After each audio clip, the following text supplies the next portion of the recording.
Good evening all, this is Ben Robertson here. This is Wednesday evening. I am feeling very, very chilled out right now. I'm just having a quiet drink here in a Burns restaurant, nightclub, hotel.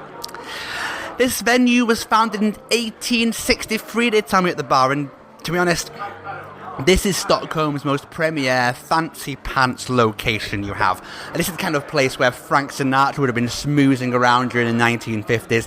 This is in a beautiful part of town where those apartments in the distance overlooking this park, they probably cost $1 million. And I wouldn't be surprised if that glass of wine, if they charged me for it, would probably cost the same.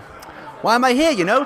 This is the opening party of the Melodifestivalen final. And as you go round this entire tour over the 6 weeks, there's always an after party and an opening party.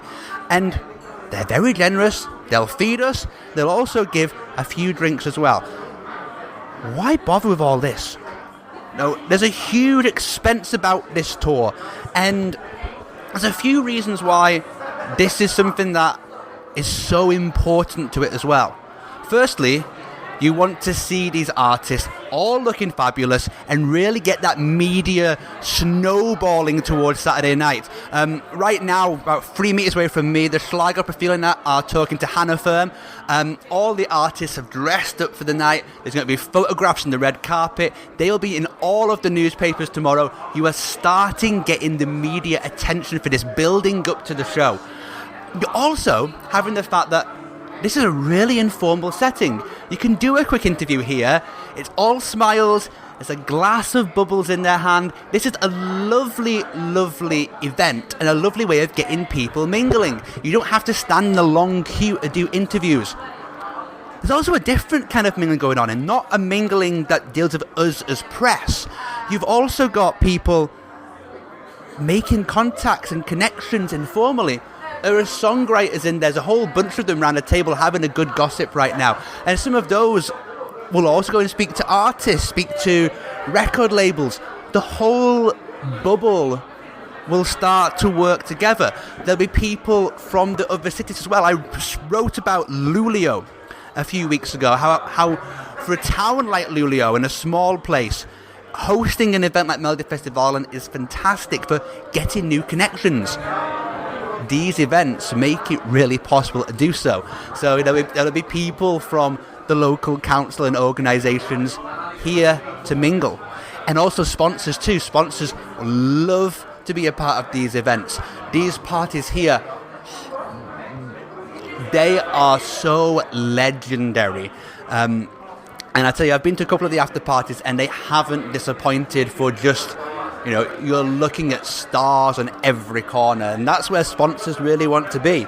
And it really kicks off, so it'll be an exciting final. What I'm going to be doing in the next part of the podcast is asking some of the foreign press, lots of foreign press, of course, have turned up for the final, and see what their views are and see what the opinions are of what is best to go to Rotterdam. Or as many people are saying, Rotterdam. Dotter is a huge favourite right now, and it's going to be interesting to see if that is the consensus in the rest of the media. But for now, I'm going to go and have a little mingle. Robin Bengtson's just turned up looking dapper as always, and I'll catch you up when we discuss who's going to win this thing.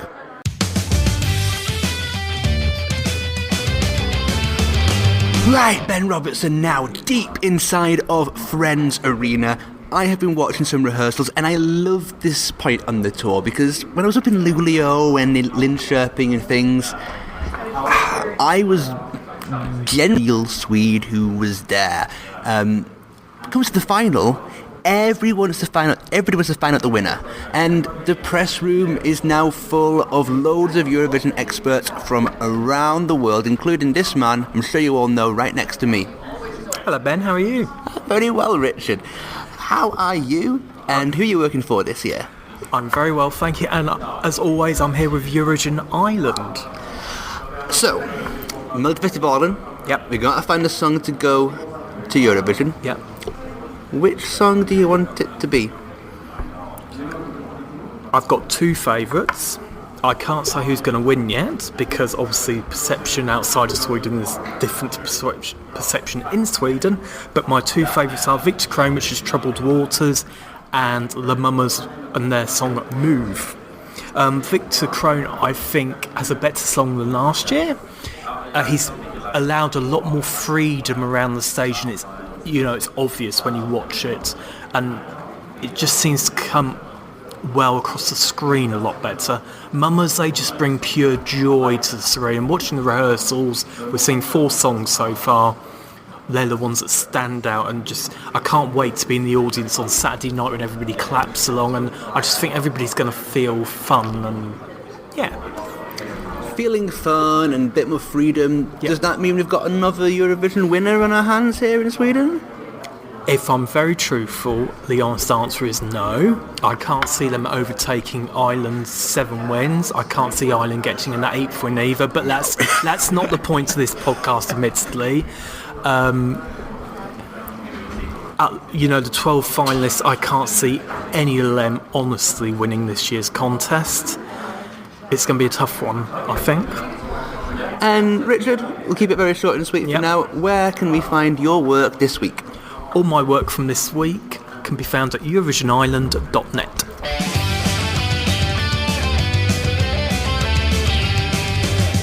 I think I've found 2 new voices to be in the Insight podcast here. Hello, gentlemen. Hello. Hi. Please introduce yourselves. So I am Miho, the founder of Eurovision Hub. And I'm Robert. Eurovision Hub as well? Also Eurovision from Hub. Eurovision Hub. So I'm keeping this very simple, guys. Who do you think is going to win Melodifestivalen? I think it's going to be Anna. I want it to be Anna. I don't know who it's going to be, but I think... You think it's Anna? I think it could be Anna. It's her time to come back. Yeah, I think there's a lot of hype in the arena and stuff within fans online that it could be Anna, but I think what's really pushing her and giving her the edge this year is she's got like this backing story of the 10-year redemption coming to claim this crown that she wrongfully got robbed back in 2010. So I think that's really pushing her up the odds, and the fans are really getting behind this idea of her coming back. But I think she's going to face some competition, definitely with Daughter, especially from there's a lot of support for her internationally online, we're seeing as well, on her Twitter and Instagram and stuff. So yeah, but what I'm loving about this year is that we don't have a clear winner. Last year and even the year before when we came, we kind of expected the winners, but this year it's all very exciting. Yeah, there's no clear-cut person. It could go a lot of different ways. Okay, so we're thinking Anna might take it. Mm-hmm. But if Anna Bergendahl goes to Eurovision, how will it do? We've thought about this, haven't we, Robert? Mm-hmm. And we actually spoke to Alicia Michelle, and we think that we have a little group chat, all our reactors and everyone, and we just discuss things like this. The Eurovision Hubbers. The Eurovision Hubbers group chat, and we did say that Daughter faces competition at Eurovision this year because you have the cool girl. We've called them the cool girl gang. You've got Victoria from Bulgaria. Mind you, we haven't heard her song, but going from her promo images, we're getting a cool girl. Then we've got Robertson from Romania. She's also part of the cool girl gang. And then I think Daughter would fall into that group, so there's her competition already. Whereas Anna goes to Eurovision, there's no one like her at the moment, so she kind of stands alone. Yeah, it's kind of that similar thing that they would cancel each other out the same way people are saying that Lithuania and Iceland will cancel each other out because of that similar sound. So, and we also, I think the Mamas would stand their own as well if they went to Eurovision, but I know we're not talking about them, but yeah, Anna, I don't think there's direct competition that's been announced yet. Thank you very much. And gentlemen, there's one final plug, please. Where can we find all your work this week? You can go to YouTube and search Eurovision Hub. You can find all our reactions. We're uploading reactions every day to all the songs from the 2020 competition. And I think if you head over to our Instagram, which is Eurovision Hub as well, you'll see all our activity here in Stockholm for Melodifestivalen. And so don't forget to like, subscribe. A ding!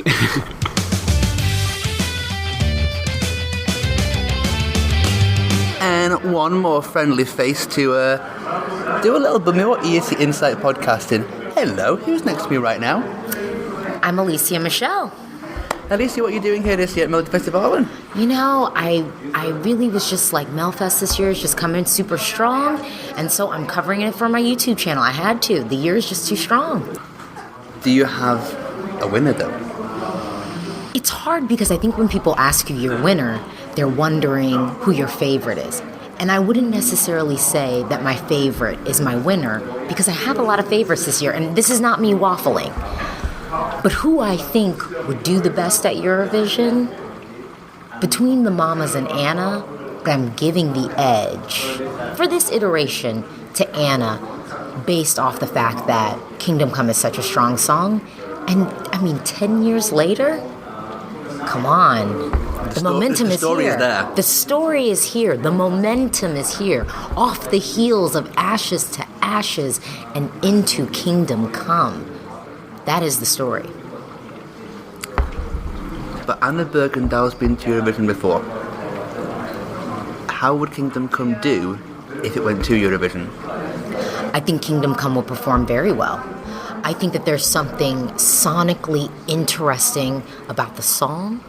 I think that visually it's arresting, it's striking, and the pairing of this song that honestly, I don't think anyone else is going to bring anything like Kingdom Come.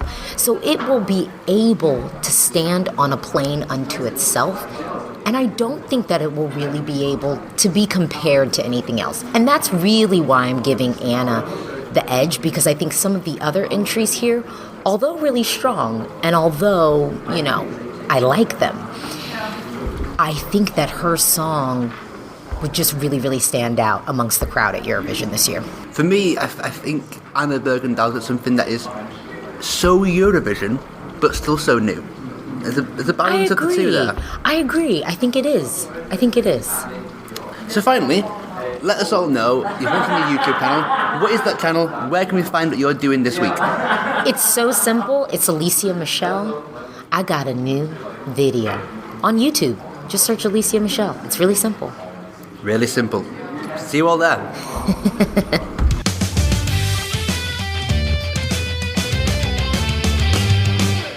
And some new voices here. I've got 1, 2, 3 people around me. Who are all of you? So we are from Vivi Blogs. My name is Tobias. I'm Jacob. And my name's Esma. So, who is going to win Melodifestivalen? That's such a hard question. No, it's not. Yeah? Who do you think is going to win? Daughter, obviously. Yeah? Yeah, she will be the big winner on Saturday. Yeah, she's Big on top winner. with the Yeah, boobies. big winner. Yeah, she's one of the favorites actually, also with the fans, and she has a 52% chance of winning with the bookmakers as well. But I love her song, definitely. But it's so hard. I have no idea, honestly, I have no idea. Who would you say it's between? The Mamas. So don't underestimate the Mamas. Oh. Like, they're really good. I don't know, because Daughter is like, I feel like so contemporary. It's like modern, radio friendly.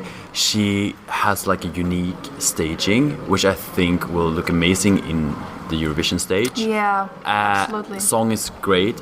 She has a whole package to actually win she not does. only Melodifestivalen but also end up in a real good place in Eurovision. Because for me, Daughter is nothing special. I don't understand why she's the big favorite, but I often say that about Eurovision winners, so I'm probably wrong as always. But for me, it's like an okay song, nothing special. I don't understand why she's a big favorite to win. Is anybody here special? I love Paul. I think he's amazing. I think it's amazing. He looks amazing on stage. I love his song. I love his voice. I think he's going to win on Saturday. You think he's going to win? Yeah. It's going to be a surprise, bold. but I think, thank you. I believe in him. I mean, his performance surprised me, I have to be honest, but... How about whatever Sweden sends? And yes, Daughter is the favourite right now. How would anything here do in the Eurovision Song Contest? You mean... Whoever wins this, how would they do in Eurovision? Does Sweden have a potential winner here? Based on the quality of this year's Eurovision, I think there's a lot of winner potential. And I don't want to be rude to the other artists, but so far I'm quite disappointed. And I would like to see some up-tempo song to be on the Eurovision 2020 stage. And I think Melodifestivalen has some good songs that would do very well in Eurovision this year. Yeah, I agree with you. I think this year I'm very surprised with Melodifestivalen because I think there's a lot of different acts that are really good and have a great potential in Eurovision. And based on what we know so far of the contestants in Eurovision, I think that we have a good chance. Or Sweden. I'm because Sweden, you're I'm actually Swedish, so I'm talking as we. But I think Sweden has a good chance to place because, as you think said, as well. like I'm not that. How should I say it? Biased? No. I would say like I'm not that amazed by what we heard so far from the other countries in Eurovision. But like these last 2 years, Sweden did really well with their jury, but then bombed with the televote. Do you think the same thing will happen this year? Well, we all know that there's a Sweden hate in Eurovision. That's a fact. It's a fact. We know it. A lot of people get like, I don't know if it's jealousy or if it's like they just don't like the. Yeah, but in general, people were also complaining about the lineup of Melodifestivalen this year and that all songs are bad, but that's not true. I think it's a funny debate, and I think Sweden's always going to be on this pedestal because Melodifestivalen is such a bigger and better production than so many others. And it means that the act Sweden will send will always have a slickness. If it does look out to be Dotter, for me, Dotter feels like a Swedish Eurovision entry. Definitely. Just because of the levels of production, both musically and on stage, in that 3-minute number. Yes. It's an interesting debate. I mean, I agree. I hope we have somebody that just has some soul. Yeah. But I mean, even if you look on YouTube, I'm talking about Dotter. Like you can see comments from, I would say, mainly people from Europe are commenting on her, saying that she's a potential winner, even Eurovision winner. They even created this new hashtag, Rotterdam. So I think she already has a lot of like fans out there. Absolutely. And I saw on her Instagram that she posted from a club in Spain. There was some fan showing how they played her song in the club. I think she can conquer Europe for sure. Definitely. With Bulletproof. People in Europe love her, but I feel like people in Sweden might not. I feel like she's lacking the love from the Swedish. Yeah, I agree. Based on her, for example, Instagram followers, she doesn't have that much followers, and people don't talk about her here. So like, do you it's think crazy. it could be actually more difficult for her to win Melodifestivalen than to win the actual Eurovision? I do. Perhaps, yeah. Jacob, you should host a podcast. You ask great questions. Yeah. Oh, thank you. He should have his own. Yay! Thank you. You're so kind to me. No, but I think that's the question is interesting. Yeah, I think that she might have more bigger fans outside in Europe than maybe in Sweden. Yeah. I see this happening, it might actually. be, and that's what maybe the odds is based on as well. Like, because they're looking on like streams and YouTube comments and views, which might be more from the European audience That's why than I'm the not Swedish. sure if she's going to win. And in Sweden, only like Swedish people are allowed to vote in the televote. You can't vote from outside of I don't Sweden. know who's able to download the app. Well, you can download it from abroad, but you have to be on the Swedish phone network, I understand. Yeah, you have to yeah. use the VPN, I think, right? Yeah. Yeah, that's true. Which is illegal. Don't do that, guys. Is voting in Melfest an illegal thing or not? In this country, it might well be. You know, it's so important. Yeah. Right, you guys, you're great as always. Where can people find your work this week? On viviblogs.com. Social media? Instagram, Facebook, Twitter, YouTube. Twitter. Yeah, we're everywhere. Everywhere.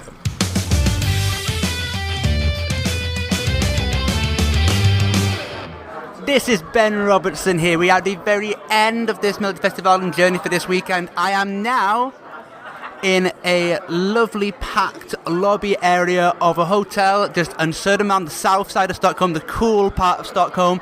I actually have some Eurovision artists I can see around me. I've already walked past Ulrike in a glittery top from Norway. Daddy is wearing his trademark green jumper in the distance. You can't miss him. He's about 6'8" or something, so he stands out in the crowd here. We have the most wonderful fan event. What a brilliant initiative this has been from OGA Sweden for today. This is the Friday, just before the Melodifestivalen final. And they've invited foreign acts, already selected acts for the Eurovision Song Contest, to come to Stockholm here today and perform for all the fans. Because there's hundreds of fans from around Sweden, from around Europe, who have came here to Stockholm for the final of Melodifestivalen. So why not put on a big party for all of them? And all these artists, this is the start of their exposure trail. They'll be going to Madrid, to London, to Amsterdam for preview parties. And Stockholm, what a wonderful place to come to get a bit of that Melodifestivalen buzz to kickstart that campaign to Eurovision. I'm going to hopefully speak to a couple of the artists here to kind of round off this, but I said it's a wonderful occasion. Stockholm is a big city, and in big cities, events like this can get lost. But there's such a culture here of things around Melodifestivalen, and of course, when you've got nearly, 70,000 people who'll be going in through the doors of Friends Arena over the next 3 shows, the 2 rehearsals, the Friday and Saturday afternoon, and the live show with 30,000 people attending on the Saturday night. It's more than you get for the Eurovision Song Contest in many ways. So really fantastic buzz. And, if you're looking for something extra to do and you want to travel to a national final, yes, Melodifestivalen is overproduced. Yes, Friends Arena does not have the greatest atmosphere, but that's because the scale of it is so big. I would recommend to everybody to go inside of Friends Arena, having been in the arena yesterday and seeing the way Dotter's light show in particular just explodes across the entire room. It's a feeling you don't get anywhere else. My real top tip, because yes, the sound, because it's such a large arena, you have a distance between when you see things on stage and when you hear them. So it means the atmosphere and clapping along is far harder in Friends Arena than it is in Globen, for example. But it's still a fascinating experience. My top tip is to sit at the very highest point of Friends Arena in the cheap seats and just watch the chaos unfolding below you.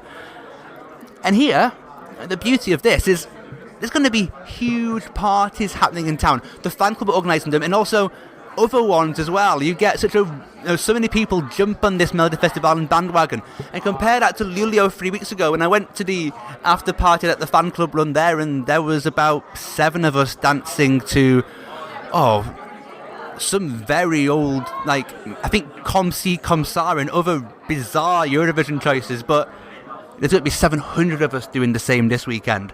Hopefully get some clips of them now, and you know what? Just enjoy the show, guys. Just enjoy the show. Let's leave it for there, and let's see. Let's hear from some of this year's Eurovision artists.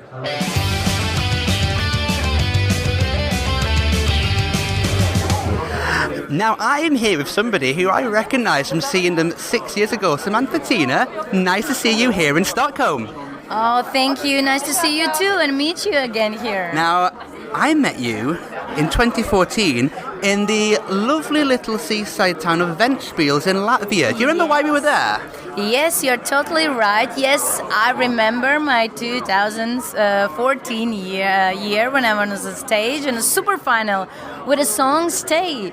That was the year where the Cake to Bake won. Cake to Bake won in Latvia, yes. It was really tight voting as well. It was really close between the top 3 there. Now, you're a name who's wanted to get to the Eurovision Song Contest many times.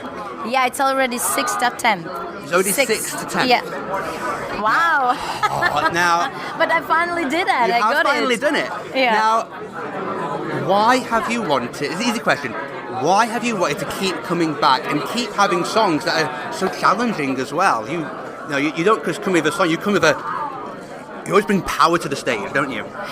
Yes, because as I'm a singer, and it was one of my biggest goals in my career to get to Eurovision, and sometimes I get down, I don't need it, because 2 times I was second in the super finals, then I get 3rd, and then I take break off. It's right, break off, yeah. You just need get away from it for a while. Yeah, I wanted to just look it at home on the TV, what is new, what the artists do new, and something like that. And sometimes even I'm not gonna lie. Sometimes I was so close, I'm not gonna do this anymore. But then, Why? I don't know, because you're trying, then you understand, no, your work someday will gonna be in the top of the top and everything's gonna be fine. And so this year is 2020. This song here. Yeah. It's an artistic piece of music, isn't it? It's a creative piece of music. It's not just a song. There's a statement to this. It's a really big statement. How was this song created, and what statement is the song trying to say? The main thing about this song is that it wasn't especially made for Eurovision, as usually a lot of people are doing, like artists. It was just for my repertoire. Already have 1 year and a half ago. I was thinking about my repertoire, and then came Aminata, and I was asking, can you write me a lyrics for that? Aminata writes some cool stuff. Yeah, that's right. That's why I was asking her to help, and she's like, yeah, no worries. And that was quite easy, and that was quite fast. And then I was starting again to work with that song, and then I didn't like that, so I left it already in my computer. And then after 1 year, like, oh, what's that in my computer? I need to finish it. And so I finished it in a previous year. In November, I released that song with a video clip and so on. And a lot of my friends were asking, why don't you try to send to the Supernovas? Like, oh no, again, all this stress. No, I don't need it because it's not totally like Eurovision song. It's only for my like live stages around the Europe. And no, it's not for a Supernova. Like, but try, just try. So I tried. So hello here, and I'm really happy about that. And there's a message here that I think is more important. Yeah. You know, sometimes you enter Eurovision with the best song, but you don't win. Only one person wins out of all the thousands of songs that get sent. Yeah. You have something that is fresh for your repertoire, and you have to perform it to the biggest stage of them all. That's winning. From your mouth to the God's ear, I can say like that. It is. It's really something totally different and unusual, I think. It's really unusual because a lot of people are telling there's a EDM, there is a rap, there is a dubstep. What would you say it is? How would you put it in a slot? It's me. I would say it's me. It's totally me because I'm not kind of standard of something. I like a lot of things, and I'm just a woman. And we know that women can be crazy, can be peaceful, can be lovely, can be romantic, can be angry. And this song is about the woman, about woman's power, and this is totally me. Let me just point out the look Samantha gave me when she said the word angry, just straight into my eyes. Good luck tonight, good luck in May, and I'll see you again soon. Yeah, see you soon. Thank you.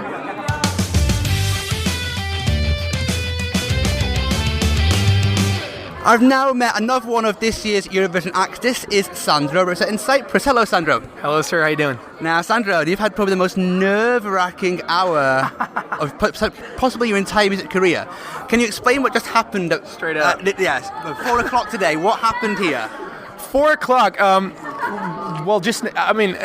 We had a premiere actually going on here. So it was the premiere of what? Of my music video, of my song, Running. Of your Eurovision song? Of my Eurovision song. We all got to hear for the first time. Yes, sir. And you had to watch us.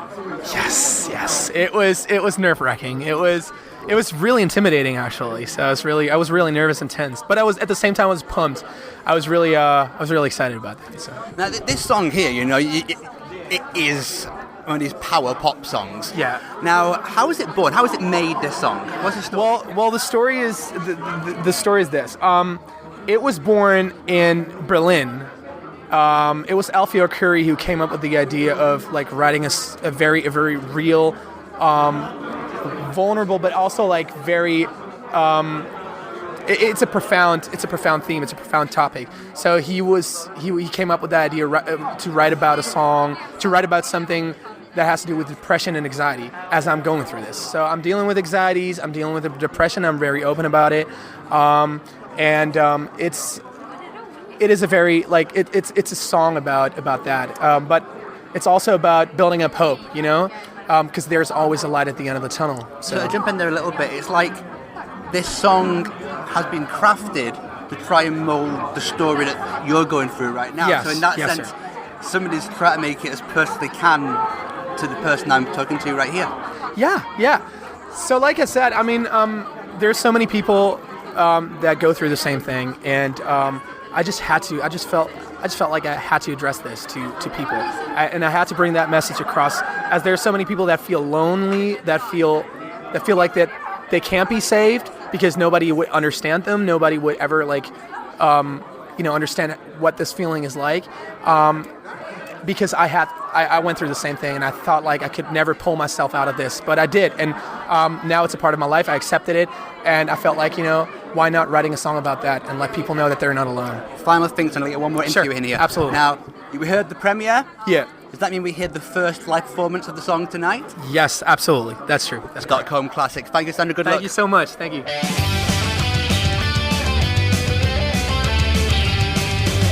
I've got to finish up this bit of the podcast now by giving my final idea about Melodifestivalen and who's going to win this competition and go to Eurovision. Daughter's favourite, and Daughter should be favourite. The show is spectacular. It had to grow on me a long time, but the effect is superb. It's so Swedish and so slick. It just feels like what Sweden should send to Eurovision. But Anna Bergendahl, it does appeal to an older age range, which can work with juries, can work with the app. It's also so powerful, so frantic, so Eurovision, and also something we've not heard before. I actually think Anna will win the public vote and Daughter the jury, and the balance between them will be interesting. But I want to say Anna Bergendahl will just about pip it. Very close, but I think it's possible. And then, in Eurovision, you know what? The story isn't about where it'll finish. It probably won't win Eurovision.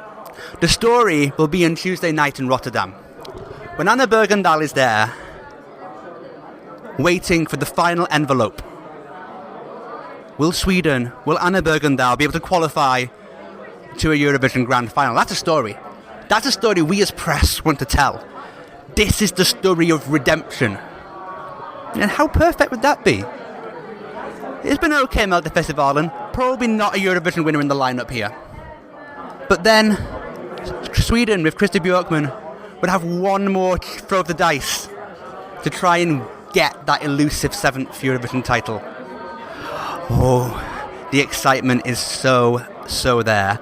Hope you enjoyed the show wherever you are, inside Friends Arena, at home on the sofa. It's going to be a good one. Take care from Stockholm. Ben Robertson tuning out. The ESC Insight podcast from Melodifestivalen was hosted and written by Ben Robertson. www.escinsight.com